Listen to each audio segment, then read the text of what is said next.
सत्ता येते आणि जाते. सत्ता ज्याला मिळते त्यांनी संयम ठेवायचा असतो.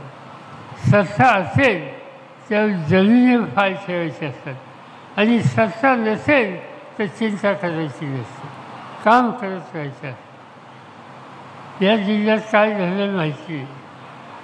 हा जो जुना जिल्हा आहे, या जुन्या जिल्ह्यामध्ये एक मुख्यमंत्री होते. ते मुख्यमंत्री सिंधुदुर्गाचे होते आणि अलीकडे मी बघतो की मुख्यमंत्री, मी मुख्यमंत्री होतो, माझ्या घरात एक मुलगी आहे, आज देशाच्या पार्लमेंटमध्ये चांगलं काम करणारी व्यक्ती म्हणून तिचा लौकिक आहे. विनम्रपणा हा तिचं वैशिष्ट्य आहे. पण मी अलीकडे बघतो सिंधुदुर्ग जिल्ह्याने एक मुख्यमंत्री केला, माझ्याबरोबरही त्यांनी काम केलं, त्यांच्याबद्दलची मला काही म्हणायचं नाही.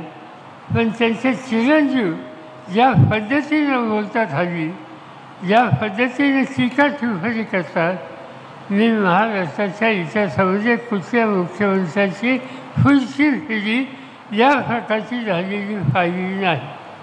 आज त्या लोकांची भाषा ही कशा प्रकारची भाषा आहे? समाजामध्ये सगळ्या जातीचे धर्माचे लोक असतात. भारत हे राष्ट्र सगळ्या जातीचे, भाषाच्या, धर्माच्या लोकांचे.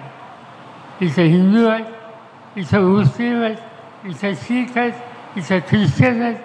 आणि तुमच्या राज्याच्या एका केंद्रीय मंत्र्याची मुलं मुस्लिम समाजाच्या संबंधी या पद्धतीची जाहीर भाषणे पुन्हा पुन्हा करतात आणि त्याला अंमल घालायचं काम तुम्ही केलं जात नाही. या उलट टेलिव्हिजनवर त्यांनी बोलावं याची काळजी घेतली जाते. याचा अर्थ सत्य आहे की सत्ता ही डोक्यामध्ये गेलेली आहे आणि ज्यावेळेस सत्ता डोक्यात जाते लोक कधीच एक होतात आणि त्यांना त्यांची सत्ताची ही दाखवण्याचं राहणार नाही. आज ही स्थिती या ठिकाणी. सिंधुदुर्ग जिल्ह्यामध्ये छत्रपतींचा पुतळा उभा केला आणि तो फाडला. आम्ही चौकशी केली. सरकारच्या वतीनं आम्हाला सांगण्यात आलं, मी नेव्हीला विचारलं. नेव्ही एकेकाळी देशाचा संरक्षण मंत्री म्हणून मी काम केलं आणि त्यामुळे नेव्हीसुद्धा माझ्या हाताखाली एकेकाळी होती. त्याच्या वरिष्ठाच्या वरिष्ठ अधिकाऱ्यांना मी विचारलं हे कशामुळे झालं.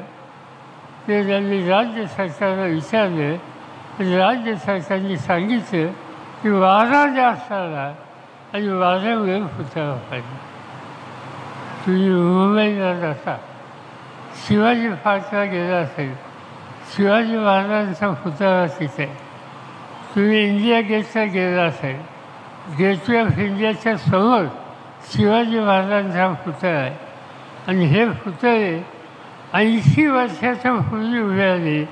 समुद्राच्या जवळ आहे, भरपूर वारा आहे, त्या पुतळ्याला कधी धक्का बसला नाही आणि सिंधुदुर्गाचा पुतळा पडतो आणि वाऱ्यामुळे काय चालू हे स्वच्छ. त्याच्यामध्ये कसं आहे की पुतळ्याच्या उभारणीसाठी सुद्धा भ्रष्टाचार या ठिकाणी आहे. महाराजांचा पुतळा आणि तिथेसुद्धा पैसे खायला तुम्ही शोधत नाही. कसे लोक आहेत? महाराज आपल्या सैन्याला, आपल्या अधिकाऱ्यांना आदेश द्यायचे. त्यांनी आदेश दिला की तुम्ही खेड्यापाड्यात जात असाल ते शेतकऱ्याच्या शेताच्या पिकाच्या देणार त्याच्या देशालासुद्धा हात लावू नका, त्याचं रक्षण करा. 18 फगत जातीच्या लोकांना घेऊन जा. या सगळ्यांच्या हिताची जपणूक ही तुमची माझी जबाबदारी आहे आणि हे खरं रयतेचं राज्य.